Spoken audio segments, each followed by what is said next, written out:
cloud native. We've got Kamesh and Ron. I'm going to drop off because Kamesh is hosting today. Good luck. Have fun. Thanks, Mike. Well, we always want Mike because he's the main host for all the other shows, and I chime in once in a while on topics of interest. And I'm back here with Ron today. Last time, when was it, Ron? About a month ago, we talked about cloud native. What the heck is cloud native? And Just about. today we're gonna dive into scaling, and let's talk about scaling, Ron. You've been scaling clouds for I don't know 10 years and working like in the middle of all of that. So why don't we why don't we just dive straight into it and we can come back and talk a little bit about your journey into scale. But let's begin by defining scale. First of all, why is scale a big deal in cloud native? I think we have to like really go back to when some kind of virtualization or cloud started. And the point in the very early days was to try to save on hardware by allowing for multiple things that otherwise would require nodes to run together.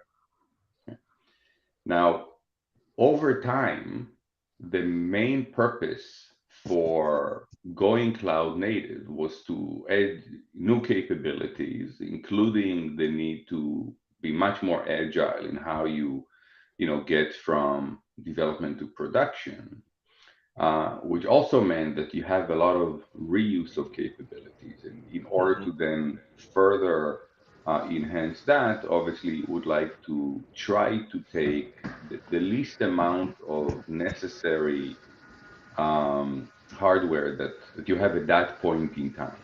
So the dynamic nature of cloud means that scaling needs to be part of the original design. Right? That's kind of like where things stand today. And if Hmm. you look over time, if in the very early days you took a running system and you try to massage it into a construct of a virtual environment, but you started and ended with some kind of a known entity. Uh, Now, scale, to some people mean the absolute minimum footprint, and to others is infinite, right? I mean, you want Hmm. to essentially serve your customers however big you get without having to deal with redefining things. Right, right. Now, if you think back traditionally, right, you started with servers and virtualization. Scale wasn't a big deal back then. Maybe I'll just give my perspective, right? I've been around for a long time, and I would say before the era of the cloud, most of the compute systems were addressing a very small audience. Right? We're not talking millions of people like we are today, right? You could have millions of users if you're a mobile app, for example. Back in the day, it was an enterprise app, maybe an HR app, maybe an ERP app, and how many people would use those, right? That's number one. Number two would be how much would the demand change for it over time? I would assume not a whole lot, right? There's not a whole lot of variation. It's not like you're going to get a 10,000 users the next day and zero users the third day. But that's, I think, what's changed today, right? Because of the cloud, because of mobile, because of all of these web scale applications that are out there, right? So that's why I think there's a difference, in terms of scale between cloud native, the world of cloud native today, and traditional stuff in the past. So Ron, what are some, so let's kind of obviously focus in on the cloud native scale piece of it. What are some misconceptions that you often hear about scale? We'll go into the different type of use cases for scale, but what do you hear typically from customers or from prospects about how they think about scale, and what are some of the misconceptions? Yeah, maybe Commissioner, just to comment Yeah, on what you just said, yeah, as you know, I come from a communication background, and yeah. Hmm. I completely agree with you on the lack of need for dynamic scaling, even though if you look historically, the, the the possibility for optimization was always there. And the example that I has been using for the past 10 years is the capacity that would be required to accommodate Mother's Day. Mm, Yeah. right. So think about it. I mean, the amount of communication during that one day is an order of magnitude more than any Mm, time else. So do you build for that day, right? And then run under capacity the rest of the days? mm, Or do you do something smarter? And right. I think it's about, I would say, already 5 years ago plus, where people said, you know what, actually, we need to start planning for some kind of an average and then Mm, figure out how to dynamically scale around that right. average. Right. Otherwise, what ends up happening, I remember speaking to one of our customers, Ron. I think it was Snapfish. Right? They do this photo editing thing, photo software online. And I remember talking to their CTO who said that they were not fully in the cloud, they were on-prem. And he said, just like what you just said, they have these 1 or 2 days of massive peak traffic where, typically a Mother's Day or a Father's Day or something like that. And there's a lot of activity. And what they would do is just plan for that. They would have like 10 times the number of servers sitting in the closet that barely get used throughout the year. Like 90% is unutilized. That's right. And then when the day hits, right, and they're not always 100% sure about whether all that server capacity will actually meet the need, because it might happen that they might get a big spike. That's right. And then everybody's trying to get in, and you and I have faced this many times. I'm pretty sure, during tax day or whatever, when you're trying to do your taxes at the last minute, or you want to try buy a gift on the last day of Christmas, you can't even get into the store, right? Because That's it's slammed and everything is down. And I think that's really the scenario why cloud native scale and this dynamic scale up and scale down becomes important, right? that's right. And I think it's really more, and we're talking more about the maybe the consumer e-commerce kind of use case here. But how much does this apply across other industries? Like So you're from a communication background, right? I mean, telco and other stuff. Is it still applicable there? it's very much applicable there. And to your question about misconceptions, Mhm. one of the first one that comes to mind is, can I predict the type of scaling that I might need? Okay. Mhm. And in the past, the answer was, well, we're not necessarily going to know ahead of time. And I think indeed it kind of came from the view of the consumer world where, when things become very popular, it can Mhm. happen, quickly, with a networking effect, Yeah. and sometimes without the ability to predict. But in the B2B area, I think most scaling requirements are very much predictable. Mhm. And then comes the second, issue of how much work is needed in order to be able to do things dynamically. And maybe misconception there is that you're going to have to like redo uh, your entire, application in order to take advantage, Mhm. Mhm. which is usually not the case, not always, but usually.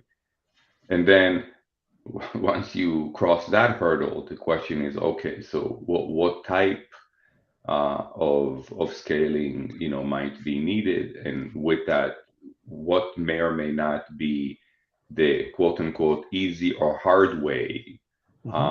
to implement scaling. Right.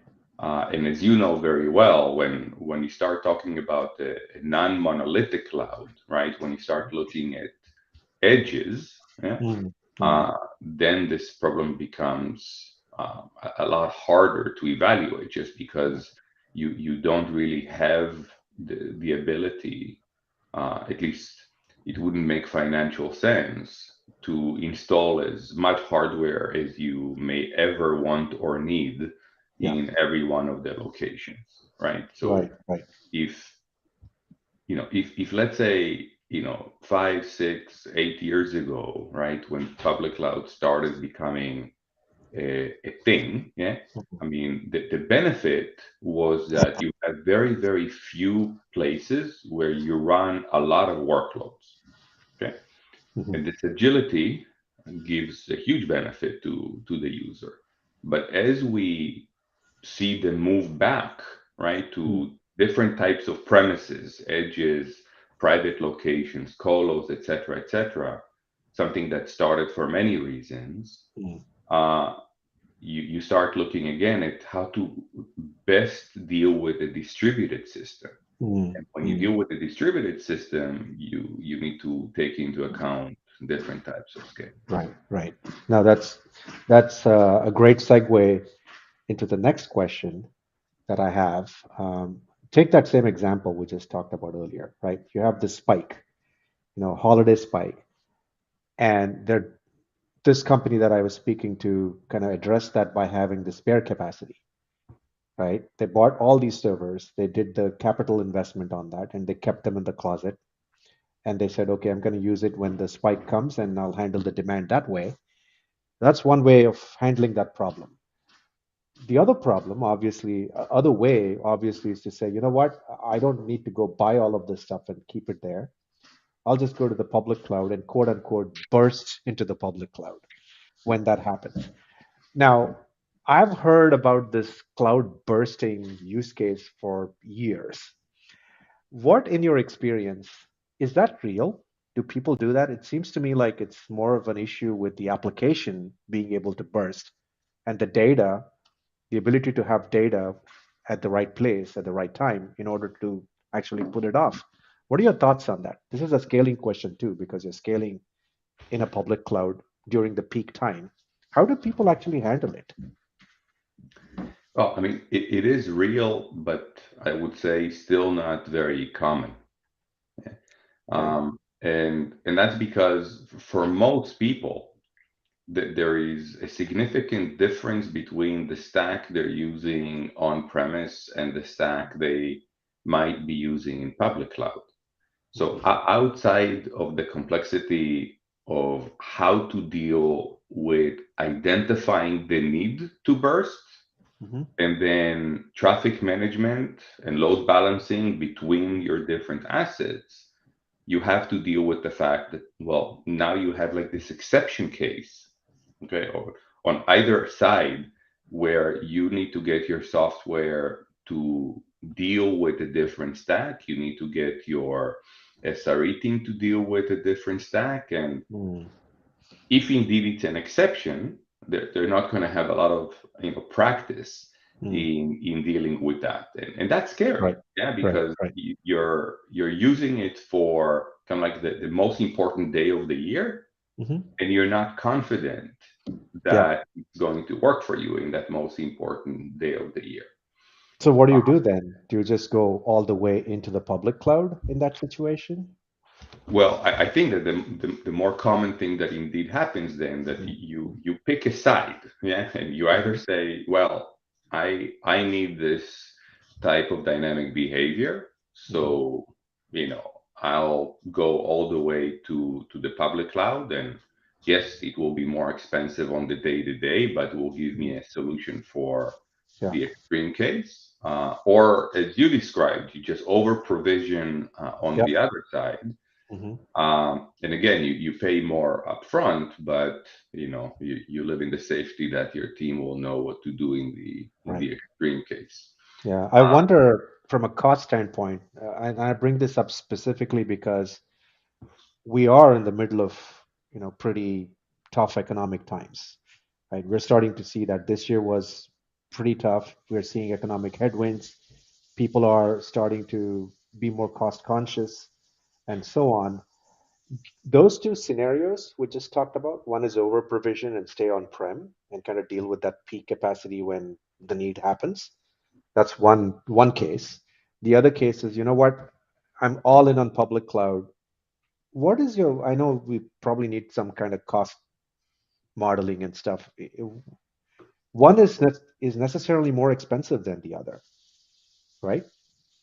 Look, I think that when you compare on a per unit basis, Yeah, I mean, if you compare the total price on a per vCPU or data storage, definitely, egress, networking, Yeah. etc. I don't think it's a secret that public cloud by definition will be more expensive than Hmm. on-prem. Yeah. Hmm. Yeah.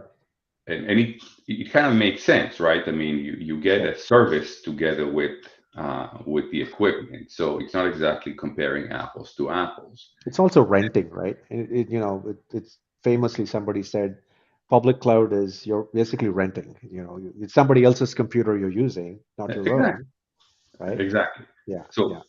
so if you are 100% optimized for the rental, right? And maybe we'll take like a fully inclusive lease, right, of a car as the Hmm. example, right? Hmm. Hmm. So you basically you don't maintain that car because it's part of it, and you obviously you will not have the people, right, to know how to deal with it, etc., etc. And you drive the absolute minimum number of miles, right, Hmm. because that's Hmm. optimizing the lease price.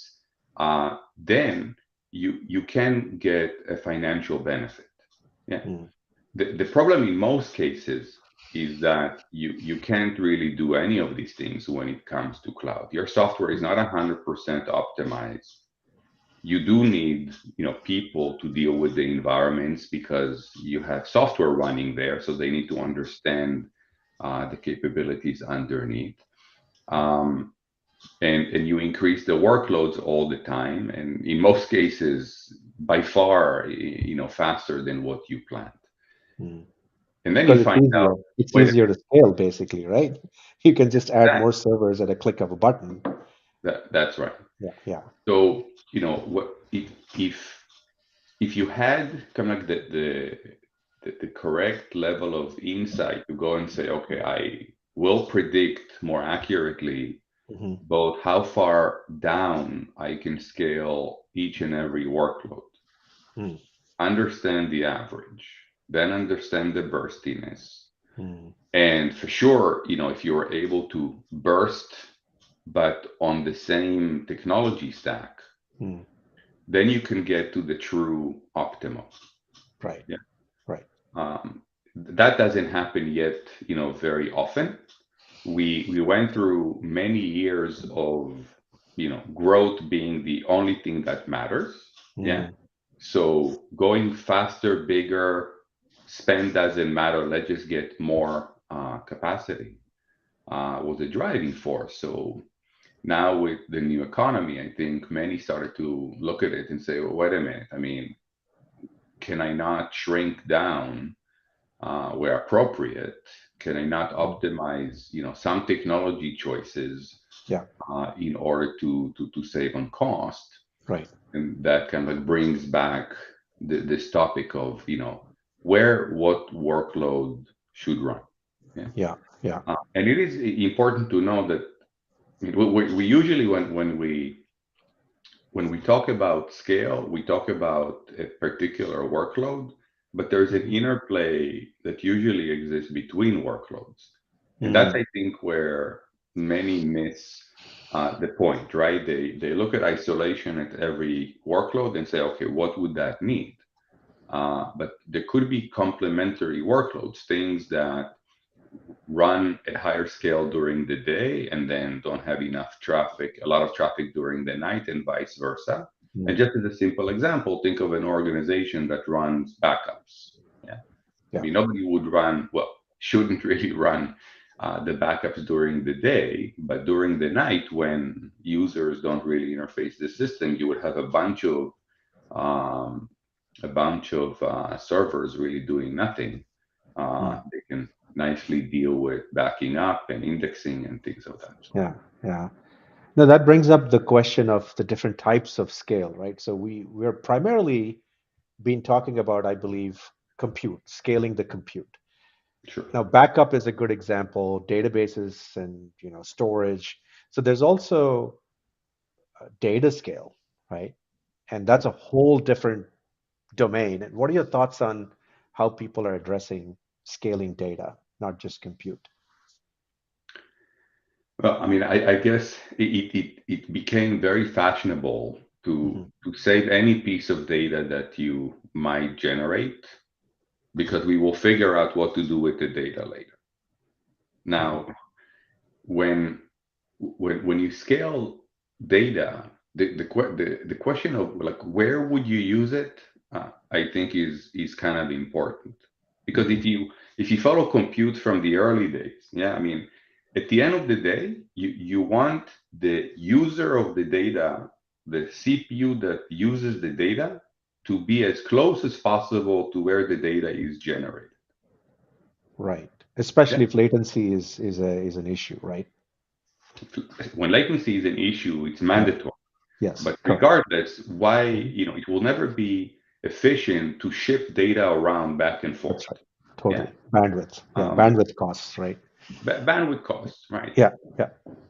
And I think that again, just in the more recent past, people started taking that more into account and say, well, wait a minute. I mean, I have a distributed system. I have different edges that do different things. How can I create enough storage for doing something with this data when I need it?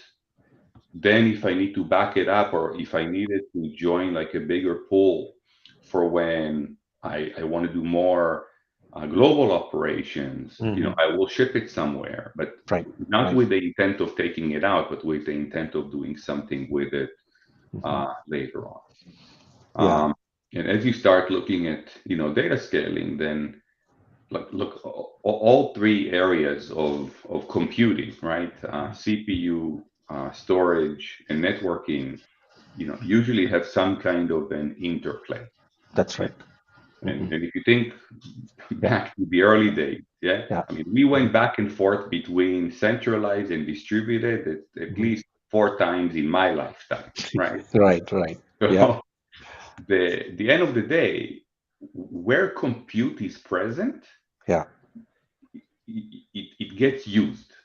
And I think that if you told somebody, just as the most extreme example, that you will carry enough compute in your hand, to do pretty much everything that you need on a daily basis, I mean, it wouldn't have been accepted. Yeah. Now, when everybody has a smartphone, which is more powerful than a full-blown computer of just 3-4 years ago, not to mention 20, then great. That's a storage device. It's a compute device. It has fantastic networking. Any workload that can just be completed on that device should be completed there. Now, how do Right. you now bring every tiny element of compute such as that into a pool that is understandable by a bigger system is where scaling magic can Right. really Right. take. So we're starting to moving to this concept of distributed scale, right? So it's data having all the nodes in one data center, the hyperscaler example. Even though I think even the hyperscalers have regions, and you could argue they also have distributed locations. But it seems to me like scale becomes like we talked about the burst use case earlier, which is also two locations effectively. There's on-prem and there's public cloud. Now you start to multiply that, right? You multiply that into multiple public cloud regions, multiple data centers, multiple edge locations. This should pose additional challenges. So what are the things you started to allude to some of this earlier? So let's kind of dive into that a little bit. What are the different types of distributed scale challenges people face with edge and with multiple regions and so on? So first and foremost, how do you deal with the number of regions or edges? Yeah, there is obviously a very big difference between one or two.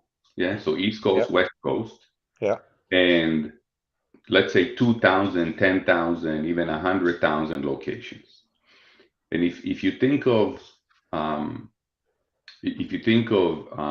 companies that have branches of any kind, whether it's in retail or food industry or financial industry or the health industry, or telecom, yeah, I mean, you're talking about thousands of locations, if not more than that. hmm So you have now like a two-dimensional problem. you have the problem of how do you deal with all of these locations? Do you even deal with them as one thing? Like, is that your cloud that is made from a lot of locations, each one with a bunch of nodes?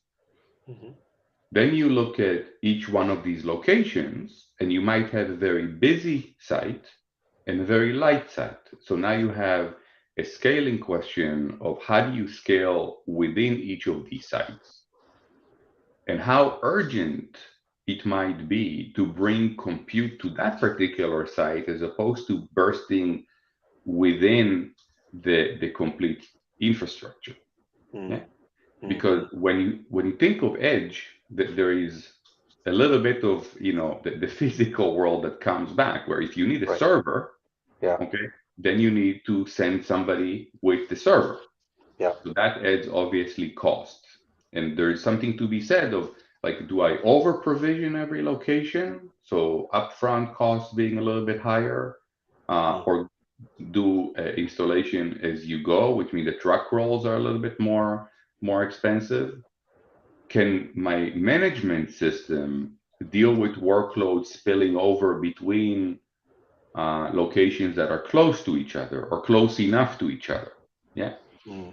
Um, Which means you need WAN infrastructure. You need a way to, you, again, the burst scenario, except here you're bursting between two different sites. between your own infrastructure. Own, That yeah, own infrastructure. It'll have the same challenges as you mentioned earlier, yeah, but I right? mean, if Yeah, you think about it, it's the same yeah, challenges, yeah. but they can be abstracted in exactly the same way. So Mm. in the right design, if you have virtual CPUs, so you have the ability to run containers everywhere. Mhm. If you have virtual storage and you have virtual network, Yeah. then by adding one, one more parameter, which is the location latency, if it's important to you, you can now start scheduling workloads based on location plus burstiness within your own infrastructure. And that central site, whether you own it or whether it's public cloud, is part of that mix. Mhm. Now, Mhm. how small can you go and still be cloud? Yeah. So we for years had this debate of is scaling down important. I think now the answer is absolutely yes. And a cluster of one node is a perfectly good place to start. There would be plenty of workloads that could be scheduled into the cluster of one. Mhm. How easy it is to then go from that one up in the site, and then how do you play between scaling the number of nodes within a cluster and scaling the number of clusters? And is it even important? Now, Okay. Is that I like think, a vertical? So, so is it vertical when you say, so if you have a single node, right, and you need a little bit of additional CPU or some additional memory, yeah, what I would do is just add more memory to that node, or just add a, maybe swap out my CPU card with a more powerful CPU with more cores, yeah, which traditionally people would call what, vertical scaling, maybe. Just, you're not horizontally adding more nodes to the system, just having the one node and just increasing its capacity. that's right. Again, that would require truck rolls. You would need to send somebody to the site, and I'll have to go through the motions, right? It's going to be expensive. You have to do that across thousands of sites. That's right. So that would be something that, at least personally, I think Yeah, is better served in a centralized location, just yeah, because you would probably not do that uh, on demand, and you're probably not going to do that for the servers that actually take the load. Yeah, you would decide that if you have 1,000 servers somewhere, they need to be upgraded, and you'll find the times where you can put more workloads on fewer servers, upgrade a couple of hundred of them at the time, shift the workloads again, and do the rest. Yeah, mm, it's not a frequent operation. Yeah. yeah, Where vertical scaling, should be a frequent operation. Yeah, I mean, Mm. if as we talked last time, right? If you start with a cloud native design, Mm. one of the first principles for your software is occupy the least amount of footprint as possible. Okay, Mm. including full termination. So if you're not, if that particular microservice is not needed at the moment, Mhm. shut it down. Okay, Yeah, completely. yeah, yeah. And if that's the case, yeah, then that vertical scaling, even at the edge location, should be very, very simple. Because if you Mhm. do run at the peak out Mhm. of node capacity, Mhm. then in Mhm. principle, yeah, you should be able to bring an empty server to the site, Mhm. plug it in to power a network. And I stress that it should be as simple because, that's not a truck roll, that's shipping. Mhm. You don't Yeah, need the highly skilled person to right. come with the node. Yeah, yeah. Just have anybody that can rack it and plug things in, do that, Mhm. and it should vertically get added to the cluster automatically, and then workloads should find their path into that Yeah. node. But that And doesn't happen magically though, right? So I'm thinking 5 years ago, and you've been in this business in the telco side of, I'm pretty sure you've seen this. How have people actually solved it? I mean, you have VMware, you have Linux systems, you have Windows servers, you have bare metal. It's kind of all over the place from a workload perspective and the tools that you have. How were people solving this problem? And obviously Platform 9 solves this problem. We'll get to that in a second. But how were they solving it before? I would go on a limb and say that it was not solved very well before. Mm, And I would also say that it's not that it wasn't possible to solve it.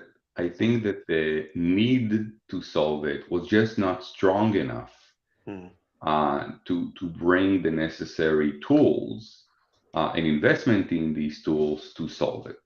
This phenomena of going back to edge is bringing the need back. Yeah, because look, what we're talking about is trying to optimize for the case of adding compute into a cluster. Yeah, mm, but if you're like I said before, if you're fully central, it just it doesn't need to happen frequently enough to solve it, because you can just give the job to a few experts and have them do this on a regular basis, measured yeah. in months.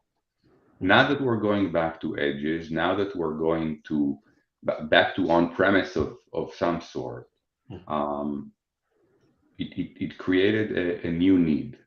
And the right. tooling, Yeah. much like what was done in Platform 9, Hmm. is the piece that becomes really, really important, because it just removes this consideration, right? It takes away a cost piece that makes it easy to go and do that a priori. Now, So the need has come back because of what? Because of latency, because of new workloads. because of What? latency, because of Okay. new workloads, What even what are some examples of those workloads which is so, bringing the need back? so take vision processing Okay. as one example, and vision processing is a top level name for many use cases, right? Think physical security. Okay, Hmm. you have a system, you want to have a fairly low cost camera or set of Yeah. cameras distributed in a site, and create some kind of monitoring with machine learning based alerting of presence that of people that shouldn't be there. That could be a use case under that category. Mm. Another one, which is So getting on that one, I have a question on that one. I use a Ring camera in sure. my house, right? And I don't know how Ring does it, but it's pretty quick in terms of somebody walks past my front yard, and I get an alert within half a second or even less, right? I know it's happening in real time. Yeah. I Are they running, if they're running in a public cloud, right? In other words, I'm asking, does this require on edge hardware to process, or can So people just do it in the public cloud? So it does require edge hardware. And in the case of a consumer device like Ring, it has enough of this processing capability within the camera. Now, you can do that in a commercial environment as well. It's just that the cost of the camera is 10 times what it could be because of that hardware.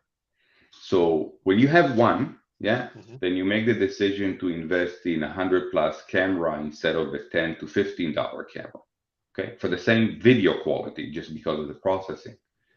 But if you have a commercial site where you need 1,000, then the question is, do you still have hardware capability for that particular use case in each and every one of them?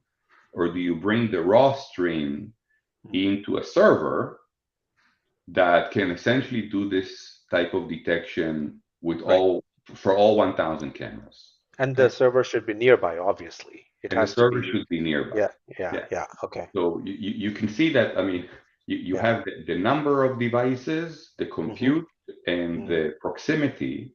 And because of the proximity, the question is also okay, now that I have the server there, obviously it's something that will need to be managed.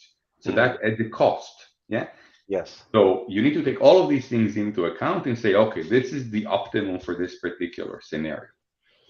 Now, it's important to note that we talked about the security, but think about it like this: the second most immediate type of workload for vision in the area of commercial is to try to understand traffic of people. So at night, okay, the presence might be alerted just simply as presence, and now it's just an alert. But during the day, that same exact system is actually telling you something much smarter about your business, which is, do you have the correct product placement? Yeah, foot traffic, right? They're counting the number of people, right? Yeah. That's right. Yeah. Now, that's something that most in-camera devices will not be able to do because, it's not just simply, do I see somebody or not? Okay, there is more smarts associated, so it makes the need for the cluster stronger. Yeah. More And analytics, so right? yeah, Yeah, more data analytics that has to be done on it, right? that's right. Yeah. So continuing on so distributed scale is kind of an interesting area to explore. Let's talk about these workloads, right? I mean, obviously, Kubernetes and containers is still kind of early days. I mean, we have large customers, in the telco space, in the retail space, that are still running old school workloads, bare metal workloads, virtual machines. And yeah, they're on the journey towards containerizing them and running them in a cloud native Kubernetes environment. So how do you, I guess the question is, it's kind of hard. You probably need multiple stacks, right? If you have to run virtual machines, you need a hypervisor. If you're running containers, you need a container orchestration system like Kubernetes. If it's bare metal, all of this adds cost, right? And I'm assuming in a typical scenario in any large enterprise, you have a mix of all of these workloads, right? How are people dealing with this? So in the more recent past, at least for most leftover, let's call it VM workloads, people are using more and more KubeVirt. And the main, I guess the main high bid decision that you need to make is, are you transitioning long term to containers? Yeah. And you're gonna bring some legacy, either because it's software that you're rewriting or you think will never get rewritten, and will just reside in its VM form for the foreseeable future, or is it transition, where you want your staff to start getting expertise on Kubernetes and supporting services while you're making this transition. And if the answer to that is yes, okay, either case, then you better build a system with containers. Right. Start putting in, to our main topic, all the scaling capabilities, the dynamic nature of the ability to both create multiple clusters and the ability to add nodes into an existing cluster.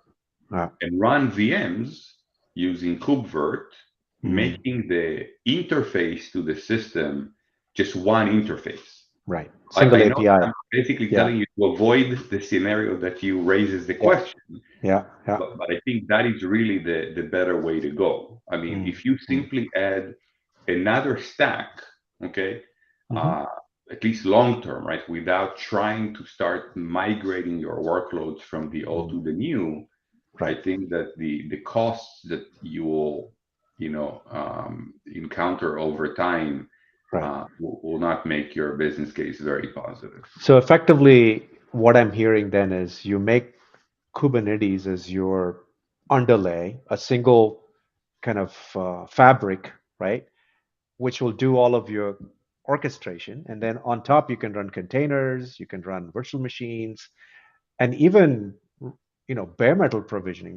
There are things like Metal 3 and Ironic and things like that, right? You want to delve on that a little bit, but I think there's still a need for running bare metal workloads at the Yeah, look, edge. I I mean, mean, I, right? I actually just had this conversation with somebody this week, and it's like, Okay. in the world of cloud, people seem to forget that Yeah. there's hardware always. Yeah? The Hmm. thing that Hmm. actually runs your workload is a piece of hardware. Yeah. Yeah.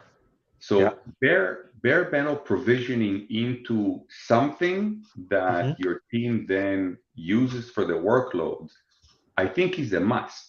Yeah, Yeah. because no Yeah. matter whether you install centrally or whether you install fully distributed, you want very basic bare metal operations to be Mm. automated and preferably done for you. Right. There is the initial delivery, okay? So there is the initial installation of the system on this node, Hmm. but okay, that happens once in many years.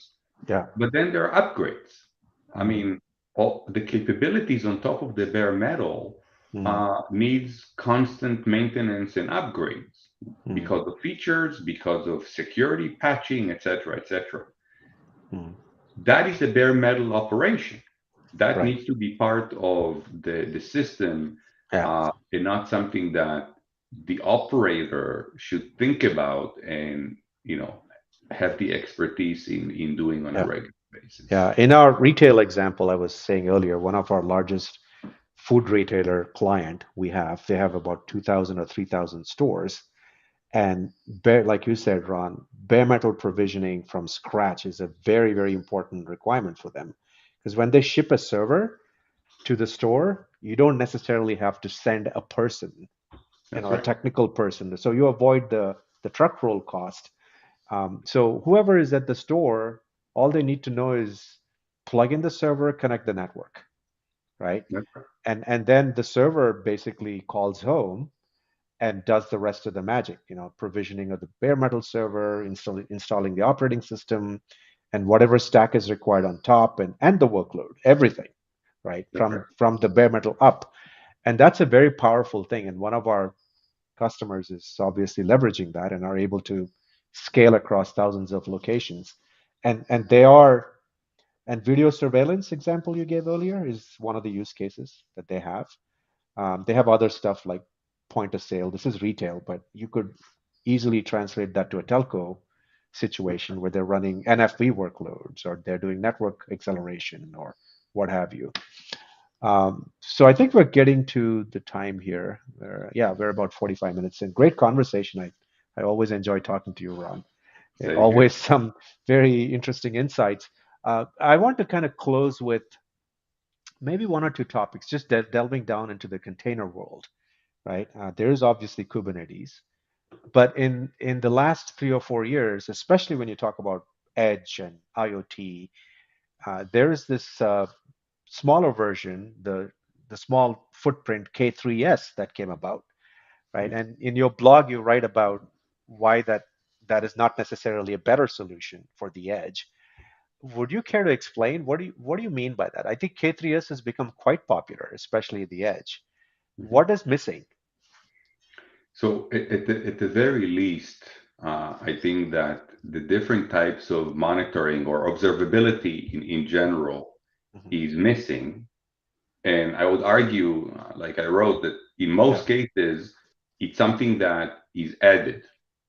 So when you compare, right, and you make the decision of do you use like the more common stack or this unique IoT type solution, you have to actually compare everything, like the end state of the system, not just the footprint of the container subsystem.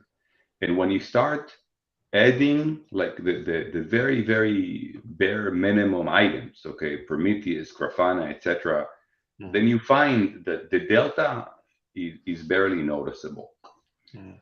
So the consideration is if the difference is not that high, does it make sense to now have staff and release cycles and a chain of delivery that is different between this and everything else? And we as a company looked at it several times and consulting with customers concluded that it just doesn't make sense. Yeah, I mean, if you actually look at what would end up running once you install everything you need for your workloads and your operations, the difference is not going to make sense. Right.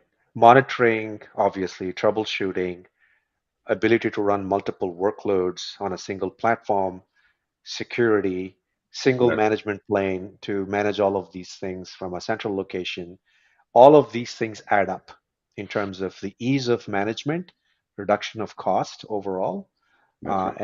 and being able to run newer and better workloads to improve your customer experience. At the end of the day, that's what it's all about, especially when it comes to the edge. I know we spoke a lot about edge because it's a very important scaling um, issue, right? Because edge by definition means you have many of them, and if you don't really scale them very well, and what we have seen, I speak with analysts all the time. One of the hats that I wear is analyst relations.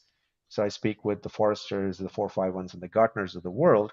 And what they're telling me is that enterprise customers typically end up taking each use case, like the video surveillance use case or whatever their edge use case is, and kind of attempt to do this in a silo as a project. Yeah. They do that for one use case, then they repeat that with another use case, with another tune, with another stack. And it starts to become very, very expensive, right? Because if you want to add a new use case, you spin up a new project and do it in a different way.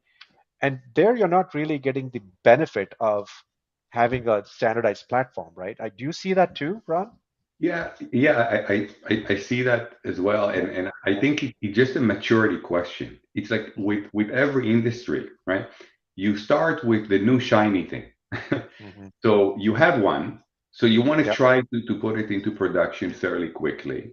So yep, you go to a specialized retailer that gives you a vendor that gives you the solution. So what is the hmm, solution? The solution yeah, is usually application plus equipment plus necessary support in hardware. hmm, You package this thing, you deliver. yeah, Then you add another one. Now, hmm, on the second one, you rarely stop already to say, well, wait a minute. Actually, if I had both of them to start with, I would hmm, have put them together. No, it's yes, just one more, right? So yeah, yeah, if it's just one more, then you do the same thing. yeah, And the question really becomes at what point, right? How many of these yeah, should you have in order to say, you know what, in the next site, I will no longer deploy them separately, each with its own hardware, management, yeah, expertise of people, right. maintenance contracts, etc. But do the thing that we take for granted when we talk about cloud, which is every use case is just one more workload on the same platform. Exactly. That's So right. I Yeah. think we're there. Okay. Why? Because if you look at like popular use cases for these environments, we already have 5 or 6, right? Some would argue more. Yeah. Yeah. So it's time to take a step back and Hmm. say, okay, we deployed some of them as individual workloads, but it's time now to recognize that there is a mini cloud, a regional edge cloud, on top of which we need to add the next set. Right.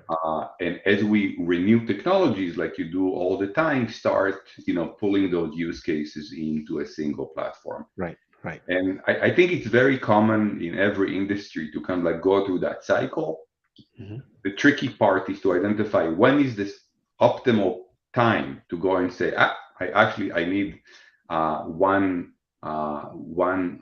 place to deliver into, as opposed to individual items. And the time is now. I think you're right, Ron. We have the technology.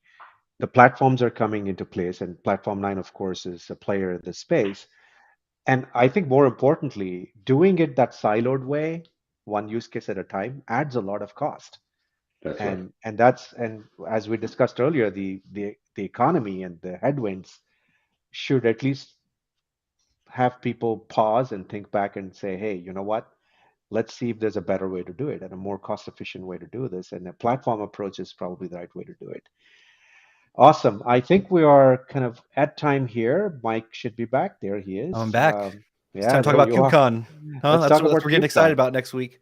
Yeah. All right. Let me say some information, and then I think we'll see both of you there, right? Like, I think both of y'all are going to be at the event. I don't know if Detroit is like the most exciting place to go, but anyway, we're all there, and we look forward to the event, obviously. KubeCon is a exciting thing. Where it is, Yeah, it doesn't exactly. doesn't matter. Yeah, I think the event itself is going to be a lot of fun. So I'll say, join us at KubeCon. We'll have two events on the 27th. We're going to have a breakfast at the Detroit Foundation Hotel. That's going to start at 7:30. And then we're going to have an evening event at the London Chop House starting at 6:45. So we'll have cocktails, and you can talk to us about anything. I'll post more information about that on LinkedIn. And then I'll say pick up some stickers and shirts at our booth. So we'll be around to show demos and discuss all things Kubernetes and cloud native.